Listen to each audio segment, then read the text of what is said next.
दोस्तों, सबसे पहला ज्योतिर्लिंग है सोमनाथ ज्योतिर्लिंग, जो कि गुजरात के सौराष्ट्र जिले में है। ये वही जगह है जहां पर एक पौराणिक कथा के अनुसार जरा नाम के एक शिकारी ने भगवान कृष्ण को तीर मारा था और यहीं पर भगवान कृष्ण ने पृथ्वी का देह रूप में त्याग किया था। ये जगह प्रभास तीर्थ के नाम से भी जानी जाती है।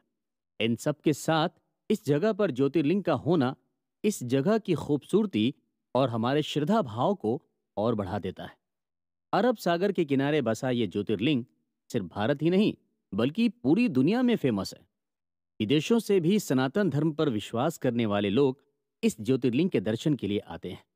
12 ज्योतिर्लिंग में सबसे पहला स्थान रखने वाले सोमनाथ ज्योतिर्लिंग की कहानी अपने आप में बहुत ही आकर्षक है। पौराणिक कथा के अनुसार कहा जाता है कि राजा दक्ष प्रजापति की 27 बेटियां थीं और इन सभी की शादी चंद्र देवता यानी कि चंद्रमा के साथ हुई थी। चंद्रमा अपनी सभी पत्नियों से बहुत प्यार करते थे, लेकिन वो सबसे ज्यादा प्यार रोहिणी से करते थे, जिसकी वजह से उनकी दूसरी पत्नियां अक्सर उनसे नाराज रहती थीं।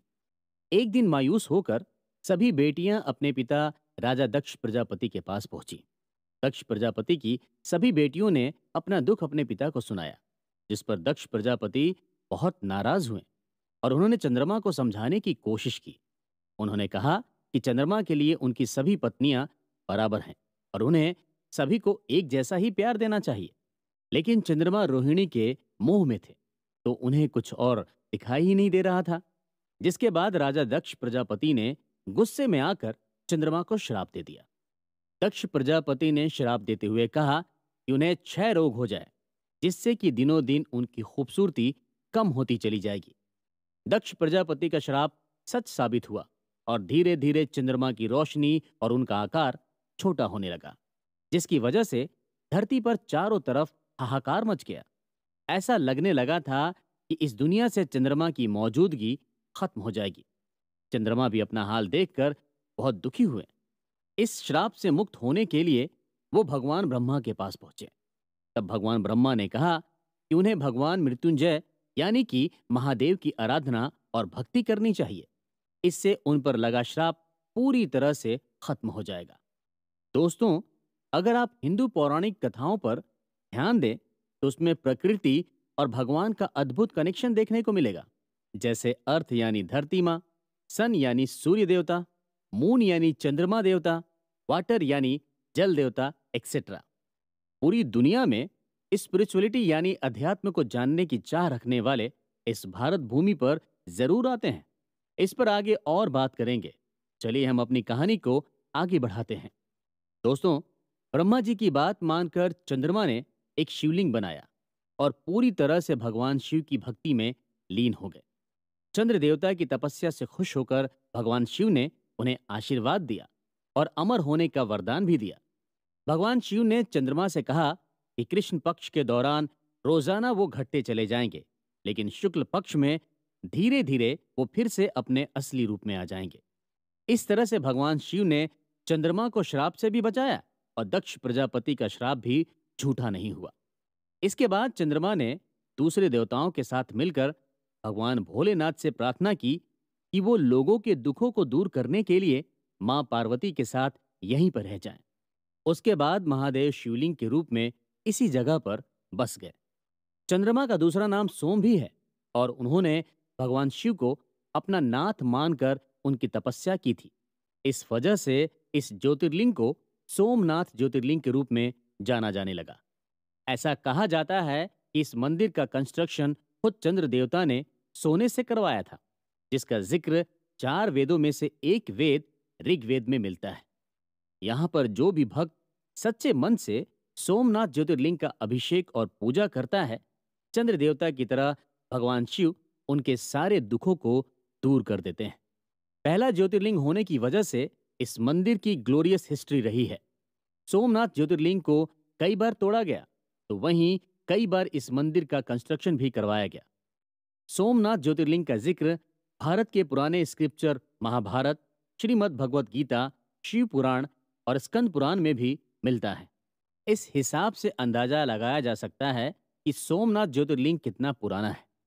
7th सेंचुरी में वल्लभी के मैत्रक राजाओं ने इस मंदिर को बनवाया था, लेकिन 8th सेंचुरी में सौराष्ट्र के सोमनाथ मंदिर ने फिर से तबाही का मंजर देखा। अरबी गवर्नर जुनायद ने इस मंदिर को डिस्ट्रॉय करने के लिए अपनी पूरी सेना भेज दी थी। अरब यात्री अल बरूनी ने अपनी भारत के दौरान लिखे ट्रैवलॉग में इसका जिक्र किया था। कहा जाता है कि सोमनाथ मंदिर में खूब धन दौलत थी। यहाँ इतना ज्यादा सोना, चांदी और ज्वेलरी थी कि उसे लूटने की कई बार कोशिशें हुई। महमूद गजनवी ने 1024 में अपने 5000 सैनिकों के साथ मिलकर सोमनाथ ज्योतिर्लिंग पर हमला कर दिया था और मंदिर के खजाने को लूट लिया था। महमूद गजनवी के बारे में भी थोड़ा जान लेते हैं। गजनवी सेंट्रल अफगानिस्तान में केंद्रित गजनवी राजवंश का एक इंपॉर्टेंट रूलर था। वो ईस्टर्न ईरान लैंड्स में एम्पायर के विस्तार के लिए जाना जाता है। गजनवी ने इंडिया पर 17 बार हमला किया था। महमूद गजनवी ने जब सोमनाथ ज्योतिर्लिंग पर हमला किया था तो उसने ज्योतिर्लिंग को पूरी तरह से खंडित कर दिया था। यहाँ तक कि मंदिर में लूटपाट करने के बाद वो मंदिर के दरवाजों को भी अपने साथ ले गया था। कहा जाता है कि आगरा के किले में जो दरवाजे लगे हैं वो सोमनाथ मंदिर के थे। महमूद गजनवी ने जिस टाइम मंदिर पर हमला किया था उस टाइम मंदिर में हजारों लोग दर्शन कर रहे थे। महमूद गजनवी ने सभी भक्तों को मरवा दिया था। इस मंदिर के पूरी तरह से डिस्ट्रॉय हो जाने के बाद गुजरात के राजा भीम और मालवा के राजा भोज ने मिलकर इस मंदिर को फिर से बनवाया था। लेकिन मुगल्स को यह भी रास नहीं आया और 1297 में एक बार फिर सोमनाथ मंदिर पर अटैक हुआ। उस वक्त दिल्ली सल्तनत पर अलाउद्दीन खिलजी का राज था और उसने गुजरात को अपने कब्जे में कर लिया था, जिसके बाद 5वीं बार सोमनाथ मंदिर को गिरा दिया गया। मुगल एम्परर औरंगजेब ने भी 1706 में सोमनाथ मंदिर पर हमला किया था, लेकिन इस मंदिर पर इतने सारे हमले होने के बाद भी सौराष्ट्र से सोमनाथ मंदिर के अस्तित्व को कोई नहीं हटा पाया।